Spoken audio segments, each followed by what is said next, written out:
What is going on, everybody? Welcome into another live stream here on the channel.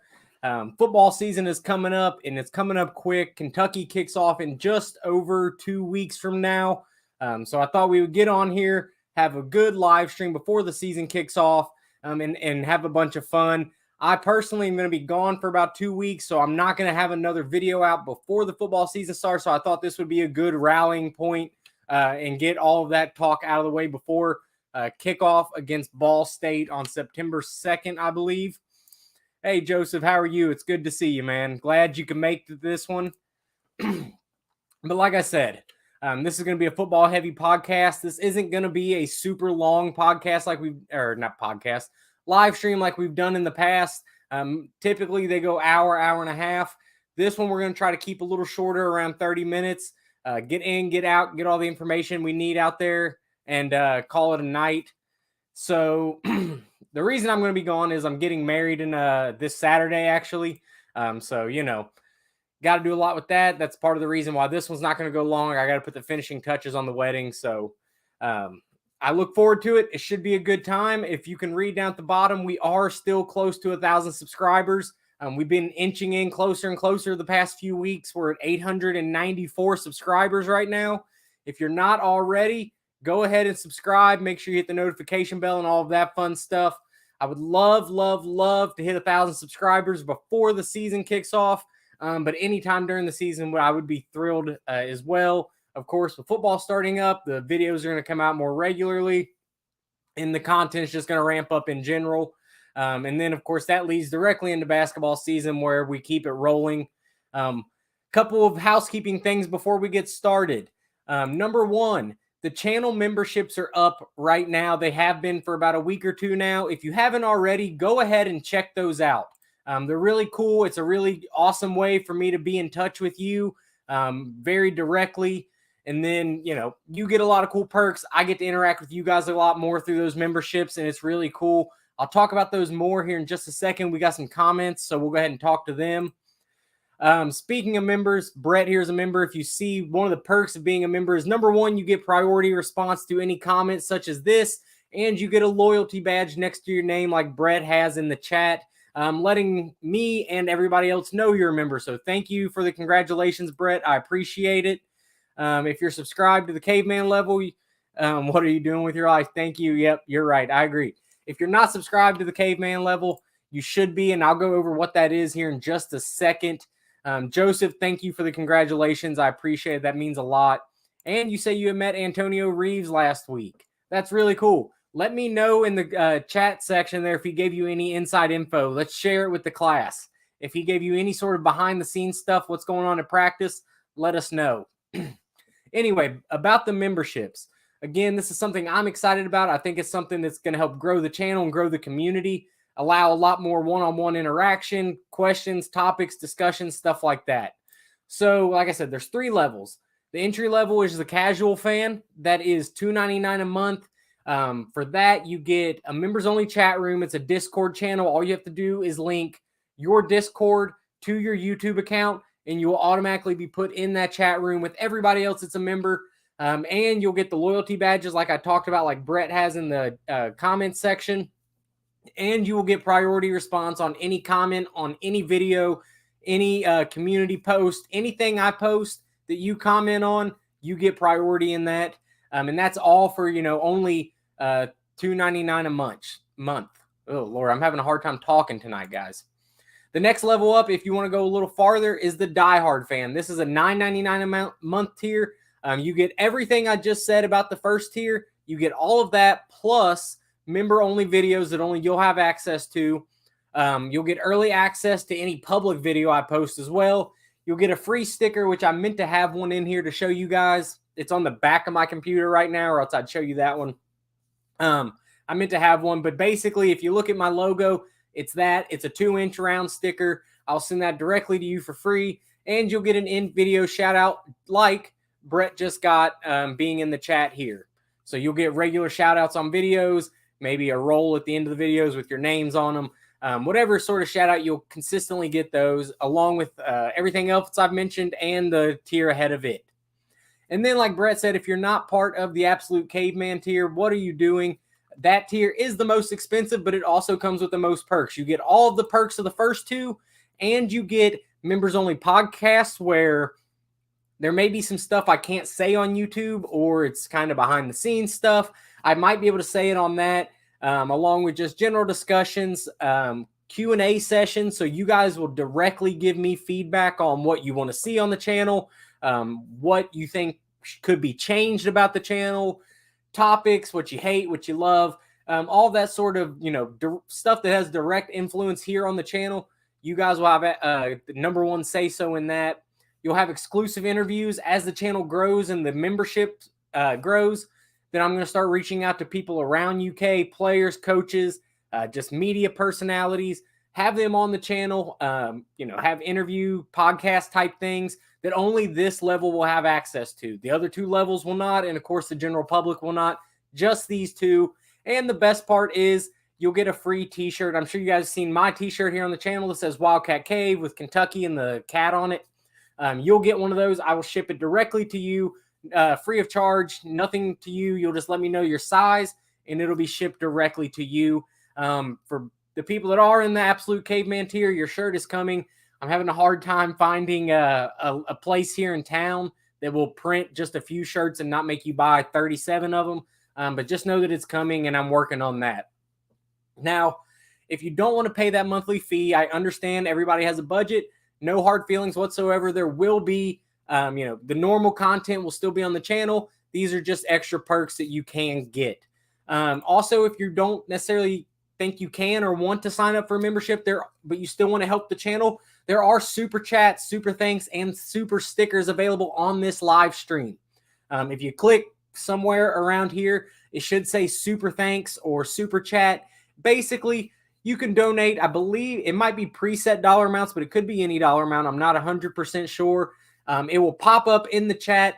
And then, of course, you're going to get recognized. I'm going to give you a shout out, and I'm going to respond directly to your question. I'll stop whatever conversation I'm having, either with myself or anyone else watching, and I would focus my attention directly on what you have to say. Again, all of this is completely optional. I really appreciate all of you who have and will support the channel in that way. It means a lot to me. It'll allow the channel to grow, the content to get better, the quality of the content to get better. So again, I really appreciate anyone who donates even a penny. I really appreciate all of that. Let's see. Brett here says, hypothetically, what if on the Discord and other platforms, Absolute Caveman subscriptions could win tickets to UK games? Again, hypothetically, not to break any YouTube rules. Hypothetically speaking, that might be a thing. And hypothetically, in a different universe, I might have season tickets and not be able to go to all the games. So that would be maybe a good way to get tickets if that was allowed by YouTube, but it's not. So, maybe someone else or somewhere else, those not giveaways will happen. So that could maybe be a perk in a different universe. And it definitely is a possibility that I won't be able to go to all the games I have season tickets to. And Brett just showed the super sticker. If you guys want to know what that looks like, that's what that is.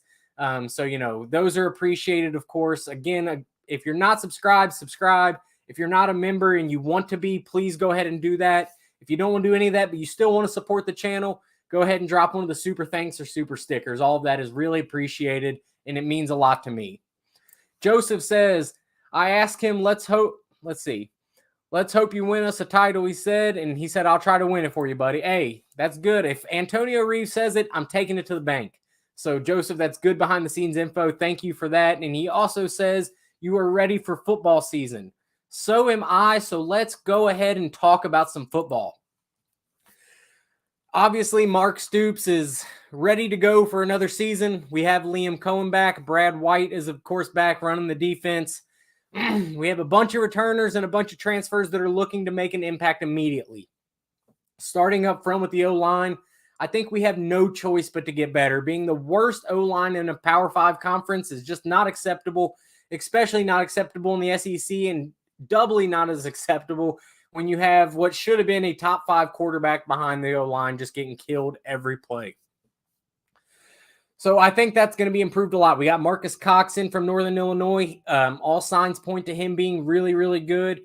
We got Cortland Ford from USC, who I think is going to be a starter. Jagger Burton is at center. They say that kid has taken leaps and bounds this offseason, not only become better physically, apparently a very smart player on the offensive line, which is good because your center is the one that calls out protections and, who's doubling, who's going to the linebacker, who's blocking the second level, all that sort of thing. So all signs look up for our offensive line, which is great. And then directly behind that, you have, of course, Devin Leary, quarterback transferred in from NC State. If you don't know who Devin Leary is or you haven't heard of him yet, then you're probably not a big Kentucky fan or a fan of college football in general. Devin Leary was injured early in the season last year for NC State, so his numbers weren't great. His last full season, he threw for 35 touchdowns and 5 interceptions. That's really, really good if you didn't know. I was talking to somebody who knew a guy who happened to be pretty good friends with Eddie Gran. Was talking to Eddie Gran, just, asking him, because if you didn't know, Eddie Gran is still around the program. He's just not the offensive coordinator. But was talking to him and had some really positive things to say about Devin Leary. Eddie Gran said his accuracy is twice what Will's was.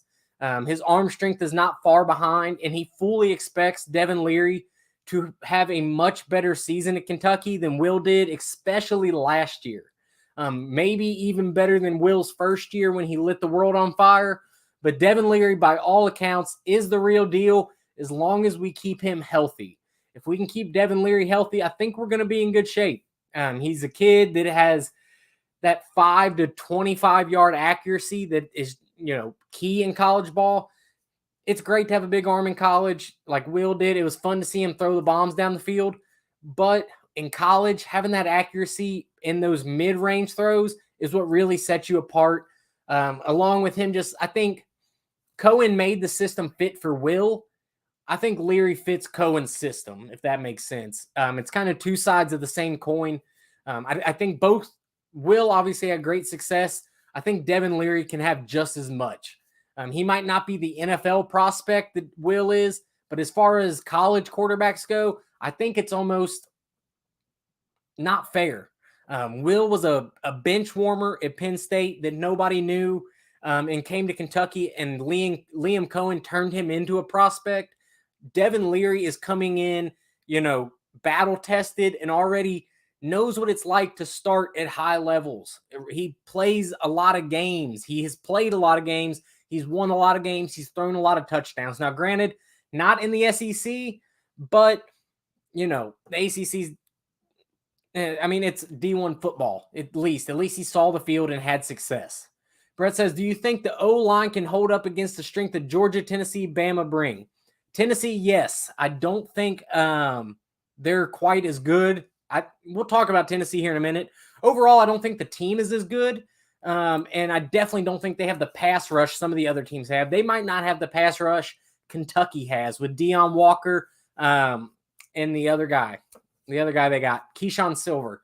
Tennessee might not even have two dudes of that caliber. So our offensive line has to go up against those dudes every day in practice. And Deion Walker was already rated as a first-team All-SEC preseason. So they get good reps in practice. They're not wasting their time at practice. They have legitimate SEC contender guys. Now, as far as Georgia and Alabama, probably not as good. Probably not, you do what you do against Georgia. You try your best. Alabama, it's gonna be fun to see Alabama this year. They're not as good as they have been, and everybody knows it, including Alabama, which could be scary. But I don't think Bama's great this year. We'll talk about them when we get to that portion of Kentucky's schedule. I think Kentucky has a chance to pull the upset there, but can they hold their own against those guys as much as anybody else could? I'm not going to claim that they're going to shut them down. There's going to be no sacks or, they're going to average 4 yards a rush or anything like that. But I definitely think that it's going to be a step up, and anything above average at all is going to be really good for Devin Leary, and it's going to go a long way to keep him from getting hurt. Again, Joseph, let's have a great football season. I agree. Let's do it. So let's go ahead and talk about the schedule a little bit, because that's going to pretty much be the last thing we talk about unless you guys drop stuff in the chat. Like I said, this is going to be a shorter one than what we normally have. I got wedding stuff to do and, all that fun stuff that goes in with that. So Kentucky starts off with Ball State at home. I don't know what you want me to say about Ball State. It's fine. I'm glad they're coming. We'll win that game. It's a noon kickoff, which is a terrible way to start the season, but there are better games that deserve to be at night as opposed to us and Ball State. Next is EKU, my alma mater, my hometown, here in Richmond. So I think that'll be a fun game. It'll be fun for fans. It's a 3:30 kickoff. So it'll give fans, Richmond's only 20 minutes from Lexington. Everybody will have enough time to get up there and tailgate. And it should be a good environment. It's not sold out. I think I should have mentioned, I do think Ball State is, if not sold out, very, very close. And Brett says EKU is bringing the heat. Hey, maybe. I said before, Kentucky always has one of these bad teams they play that ends up being a lot closer than it should be. And I think it's EKU this year. I saw something today, actually. I believe EKU is actually in the ASUN in football right now. So they're not going to be a joke. Walt Wells is a really good coach. CJ Conrad, who played at Kentucky, is the tight ends coach at EKU now. So there's a lot of connections there, along with just being, down I-75. It'll be a good rivalry, and it'll be fun. But yes, Joseph, I'm with you. We should definitely beat Eastern Kentucky. If we don't, we have bigger problems. If we lose any of these first couple games, we have bigger problems. But, we still have to play them. We still got to do it. Up next, we have Akron, the Zips. That's about what I know about Akron. They're the Zips, which I don't know. I don't know what that is, an antelope-ish looking thing. But, yeah, I think if we don't start 3-0 to start, we have really, really big problems. Let's see. We got a comment from the Great Kentuckian. First one of the night from him. Good to see you, buddy. Hey, Wildcat Cave. This is Stoops' last chance at winning on the road against an SEC West team at Starkville next season, and there will be no divisions with OU and Texas coming in. That is true. That's something that doesn't get talked about a lot, especially by, fans of UK. But Stoops is, I believe, 0-14 against SEC West opponents on the road. We always, with the East and West divisions, we always get one. We always get one West opponent on the road, and I believe one West opponent at home every year. I think that's how that works. But either way, Stoops has never beat an SEC West team on the road, only when they come to us. So this is, not only his last, but his best chance to get that win. With Texas and Oklahoma coming in, like he said, they're not going to have the East and West. They're going to have pods and stuff. So this is his last chance. With Mike Leach passing, his teams always regress bad for a couple years when he leaves a team. And then it takes him a few years to get started back. I should know their coach's name, but I don't off the top of my head. So, yeah, going to Starkville this year is going to be big for this team, especially if they want to have the type of year that we want them to have. And we can talk about that in just a second. But I do agree, it's not only his last chance, it might be his best chance. I don't think State's going to be very good this year, but we'll see. They do still have Will Rogers, so I don't know. Stoops is tenured. Let's be real. Kentucky is happy being average since they're basketball focused. Stoops has done amazing things for the program and can't afford to replace him. Yeah, I mean, it would take a lot to fire Stoops. I definitely don't think he gets fired no matter what happens this year, unless it's just if we go 1-11, maybe. But even then, he's built up so much goodwill here. He's going to be the most winning coach in UK history. It's going to be hard to fire a guy like that.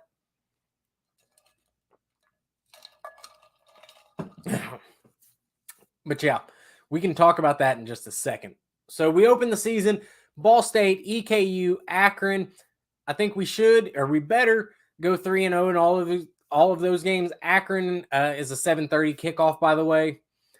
And up next will be the first SEC game. The way the rules are right now, before Texas and Oklahoma come in, one of your first 4 games has to be an SEC opponent. That's typically why we always got Mizzou or Florida early in the year, because one of those first 4 has to be SEC. This year, they just put it at the end. We go to Vandy. Of course, if you guys remember, Vandy beat us in Lexington. I was almost said in Kroger, but that sounds weird.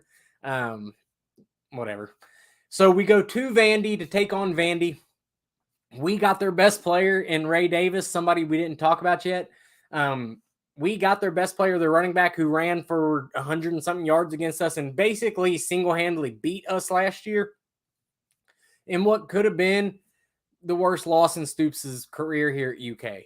Vandy at home is a game you always have to win. Vandy on the road is a game you always have to win. And I think Stoops will avenge that loss this year. I just think we're going to be so much better this year. Even if our record isn't as good as last season, then I think, I still think we're a better team than we were last year, regardless of what the record says, because this schedule is so much harder. After we go to Vandy, let's see. Vandy got lucky. Florida will be what shows everyone how Kentucky really is this year. I'm gonna disagree. Florida's not the measuring stick it used to be. Joseph, you said you've never been to a UK game before. You need to go. It's a great time. And if you do go, let me know and we'll meet up and I'll come say hi to you. I'd love to meet you. Like I said, I got season tickets, so I'm going to be at a lot of the games, but I can't go to all the games. So if you're a member, there may be a chance for you to go to a game, but not in a giveaway, if you know what I mean. Definitely not in a giveaway. But anyway, we go. Florida comes to us, actually, after we play Vandy. So that'll be a good test for Kentucky. I do think Billy Napier's got things heading in a better direction than what's-his-face had him. But he's still not there yet. So I think Kentucky handles Florida. That will be, correct me if I'm wrong, 3 out of 5 years? Or is it 4 out of 6? Something like that. Either way, it will give us what I believe to be a winning record over the last 5 or 6 years against Florida, which is something, as a longtime Kentucky fan, even a Kentucky fan 4 years ago, you would never expect to say. So that, again, just brings, or shows how much Stoops has done for this program. But I do think Kentucky beats Florida at home. I could see it being a close game. I just don't think Florida's back to being Florida just yet. Let's see. I'm in as an early showing. Again, for everyone at the chat, he's a diehard Florida fan. Yeah, gross. Dan Mullen. Yep, that was the coach. He did suck. He did you all no favors. I'm not going to say he killed the program because it wasn't great before, but he definitely didn't help your program. So, yes, I think Kentucky, at that point, if you haven't seen, they've released the first AP poll of the season. Kentucky is unranked. I think they were the 7th best team in the SEC, falling in like the 30s. So out of the top 25 to start the season, which in my opinion is crazy. It's a huge disrespect. I know last year was a letdown, but I think we have the number 1 transfer quarterback in the portal, one of the top running back transfers in the portal. We still have Dane Key and Barryon Brown, what might be the best receiver duo in the SEC. So I just don't know how we have Liam Cohen back, who averaged 32 points a game when he was here 2 years ago. I just don't see how you look at this team and think they're not going to be as good or better than last year. But if we do start off 5-0 against Ball State, EKU, Akron, Vandy, and Florida, I think by that point we'll be ranked probably top 15-ish, somewhere between probably 12 to 17. If we can start 5-0, be a hot start. There's a lot of teams out there that will be ranked that will have taken a loss or two by then. So Kentucky has a chance to jump into that top 25 really, really quickly. Now, then we go to Georgia. The first weekend in October, we go at Georgia. I would love to sit here and tell you how we have a team that can compete with Georgia. I would love to tell you that we're going to go down there and win. I just don't think we do. We're good. We're not that good. Georgia plays a different sport than 95% of teams out there. How do you truly think Liam Cohen will help the program? Well, number one, we've already seen it in the recruiting. After he did what he did with Will Levis the first year, we began getting other transfer quarterbacks, freshmen or transfer wide receiver talent. We just signed Cutter Boley. They got Stone Saunders, who's a 4-star quarterback. These are players Kentucky never got, especially on the offensive side of the ball and especially out of high school. Barryon Brown, a 5-star wide receiver coming out of high school, doesn't go to Kentucky if it wasn't for Liam Cohen. Getting a three-peat against Florida would be great. They aren't going to be offensively great, but their defense will be like ours. Also, I hate how the NCAA is cracking down on storming the field. Sad. Yeah, me too. I always like a good field storming when it's warranted. I don't think that if we go out and we hang 60 on Akron, we need to go storm the field. But on occasion, I do think it's fun and I do think it's warranted. And I They put a lot more sanctions on it now. Used to, it was just a fine to the school, which who cares? But they have cracked down, which, stinks, but it is what it is. Joseph, you say you shared the live stream. I appreciate that, man. Thank you. Thank you. And, I'm glad you're here. I'm glad you finally made one. I know you missed a couple and you wanted to be here, so that's awesome. And you should make a sports channel. I see that comment. You should make a sports channel. If you like doing it, it's always fun. And, you get to interact with a lot of cool people. So moving on so we win our first 5. We lose at Georgia. That puts us at 5-1. I still think we're ranked at that point. And then we play Mizzou at home. Mizzou probably better than last year, but that's not saying a whole lot. They wasn't very good. And I'm pretty sure they lost one of their key players, maybe wide receiver, I believe, decommitted and transferred. So I think we should pretty easily take care of Mizzou at home. And then we're 6-1 and we're sitting there. We're bowl eligible halfway through October and we're feeling good about ourselves. But the back half of the schedule gets really, really hard. It becomes tough. I'm telling you. Let's see. But it comes down to player safety. You can't have 50K plus drunk people storming around 60 or 70 young adults. You only say that because you're a Florida fan and we stormed it against Florida. I enjoy a good field storming when it's warranted. Same in basketball. I enjoy court storming when it's warranted. But you can't do it all the time. I think it's goofy if you do it when you don't deserve it. Kind of like Tennessee. But anyway, we're 6-1. We beat Mizzou. And then Tennessee comes to town on Halloween weekend after a bye. Stoops is notoriously bad coming off a bye week. For some reason, we come off a bye week, we are always flat. Every year, never fails. Whoever we play after a bye week, even bad teams, give us a game that they shouldn't. If it's a team we should beat by 30, we beat by 6. So it scares me with Tennessee being in that spot this year. They usually are. They're always right around that spot. But I think they lost a ton of talent on both sides of the ball. They lost Hendon Hooker and they lost Jalen Hyatt on offense. They have Joe Milton at quarterback, who everybody is pretending is the best quarterback that's ever came out of anywhere. But I don't see it. Last time we saw him play, he was throwing the ball into the stands. He runs out of bounds on the 10-yard line when there's 0 seconds on the clock instead of trying to make a play. I just don't think Joe Milton is that guy. Until he proves me wrong, I'm going to be a doubter about him. But the problem is it's not him. It's Tennessee in general. We've beat them like 2 times in the past 30 years. And for whatever reason, they have our number. And until we can consistently beat Tennessee, I cannot pick us to beat them right now. Talk to me the week of the game. I'll have myself talked into it. And I do think we can and maybe even should beat them this year. I just can't pick it yet because it's always a letdown when I do. Which do you think is more likely? Leary passes for 3,500 or Ray Davis rushes for 12? Probably Ray Davis rushes for 12. 3,500 is a big number to throw for. Even under Liam Cohen's system, I don't think Will ever threw for honestly close to that much. Will might have threw for like 28. I want to say 27. So I don't think, Leary could. He's a lot more accurate. He's got better weapons than Will had. I just think Liam's system is still a run-first system. He throws the ball and he runs a lot of play action stuff off of it, but he likes to establish the run first. He's not Eddie Grand, but he does like to run, and Ray Davis is obviously a 1,000-yard back, so I think it's much more likely Ray Davis rushes for 1,200. C-Rod rushed for 1,000 last year after missing 4 games and a bad offensive line, so I think Ray Davis has no problem there. We do get Tennessee the week after they play Alabama. That is true. And I believe, who does Tennessee play the week after us? It's another big game. So they're going to come in feeling like we're nothing and they should walk all over us. And we catch them right after what I think is going to be a pretty handled loss for them. I think Alabama's going to take care of them pretty good.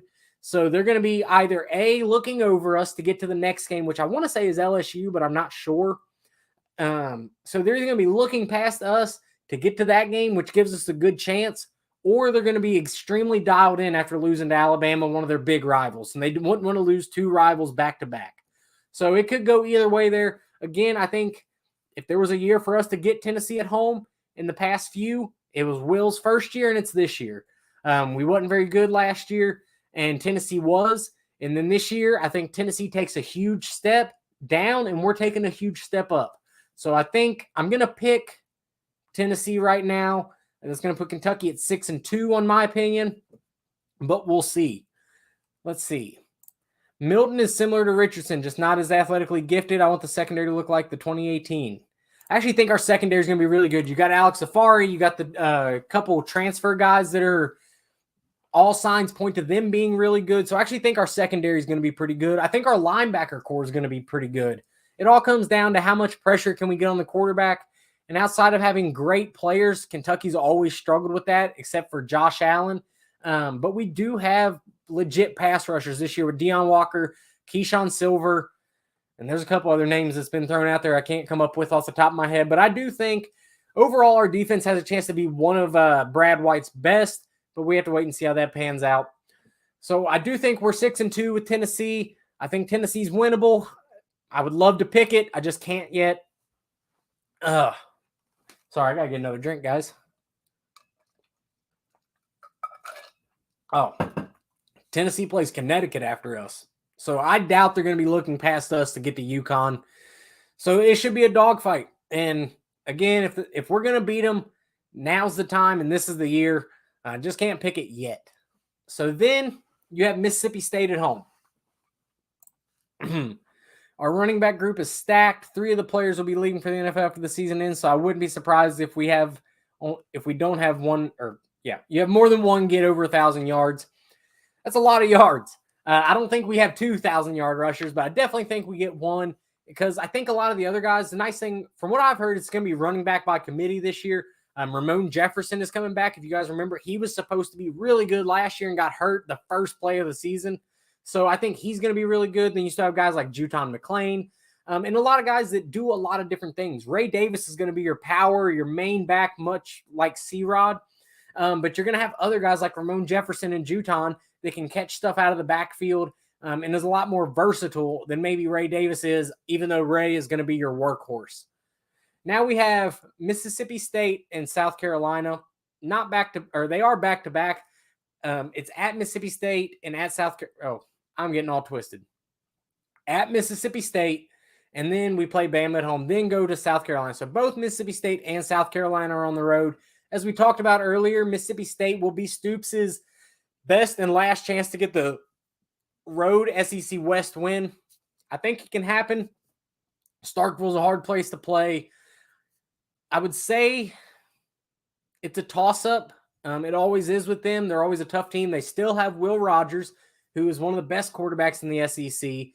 So it's hard to say. I think we can beat Mississippi State. To Joseph's point here, you think we can beat Mississippi State? We can definitely beat them and actually do better against them this season in football. I think so too. I mean, we beat them last year at home with a hurt Levis. So I think we can go down there and beat them. They don't have Mike Leach. It's a brand new offense, brand new coach, brand new system. It's just hard to pick. I will pick us to beat. Actually, I'm going to pick us to lose that game. Again, it's one of the Starkville's just a hard place to play. The team has to stay like an hour away and bus to the stadium. It's just a really, really tough game to win. So I have us at 6-3 right now, losing to Mississippi State. Again, much like Tennessee, that's a winnable game. It always is. But if we're going to win a game, we probably shouldn't. We're going to lose a game, we probably shouldn't. And Mississippi State in the past has been that game for us, and it could be a game again this year.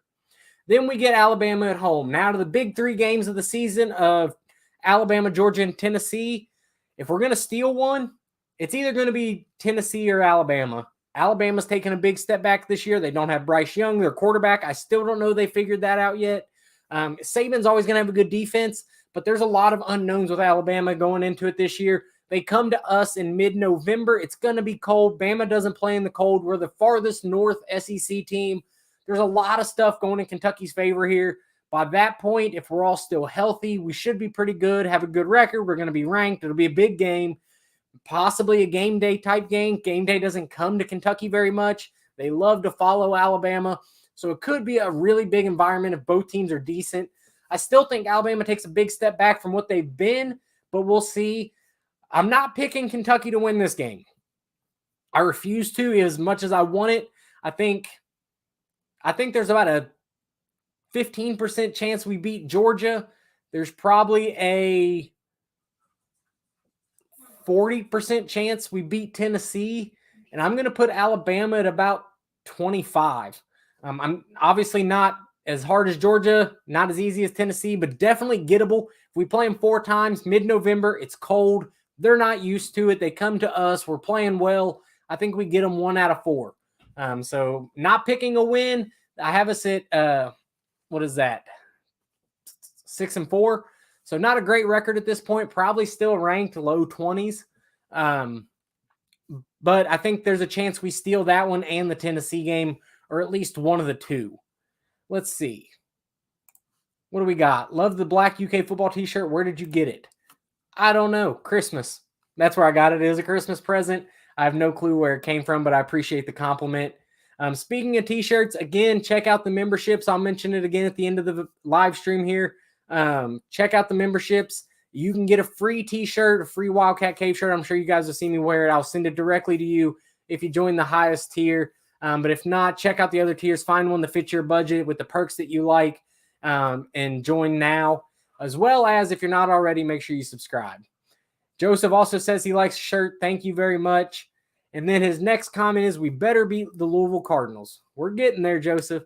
After Bama, we go to South Carolina.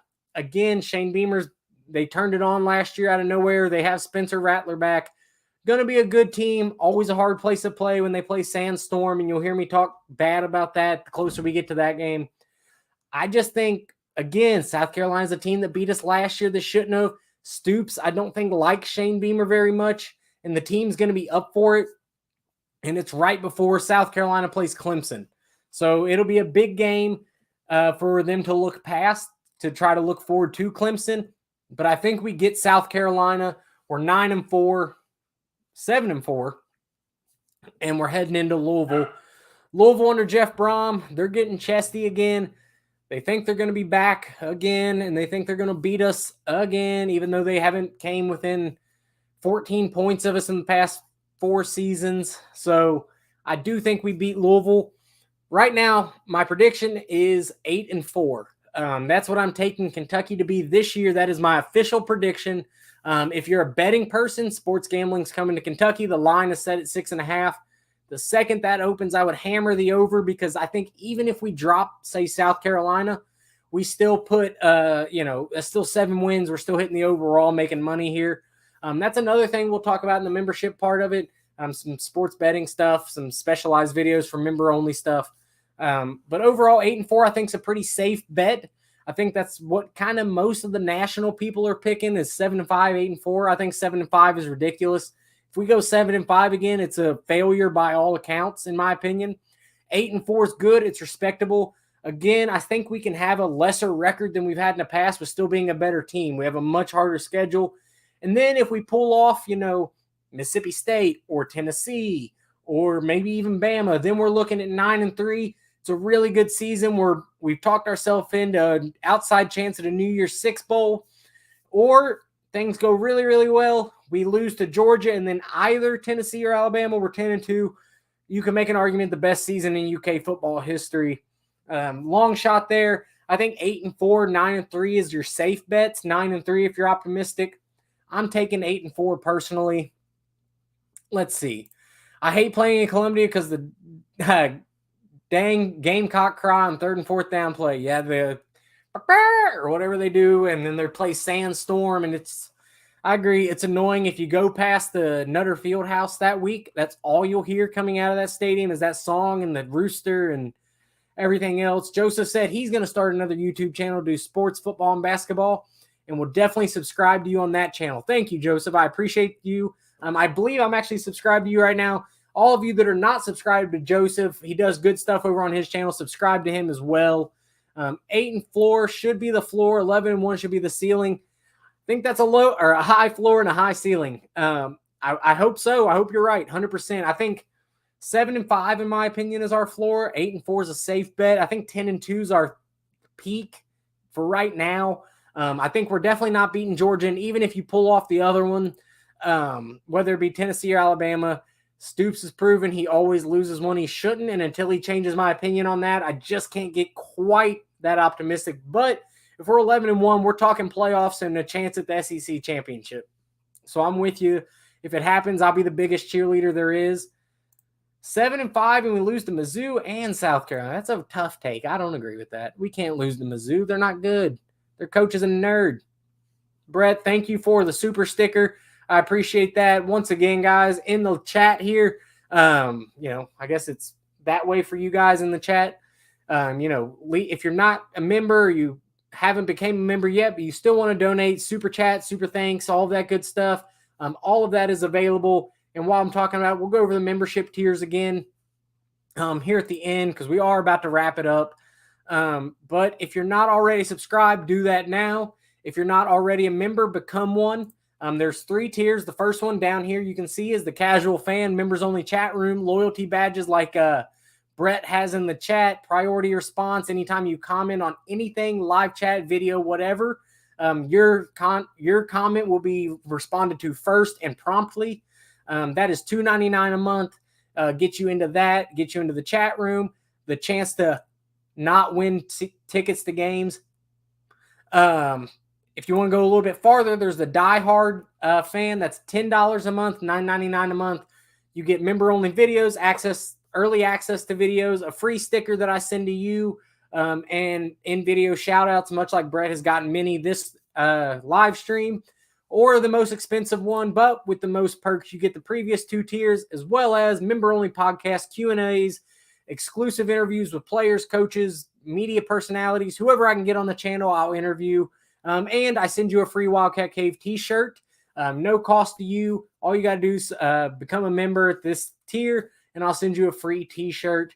And all that is super appreciated. Again, also with the super chat, the super thanks, all that good stuff.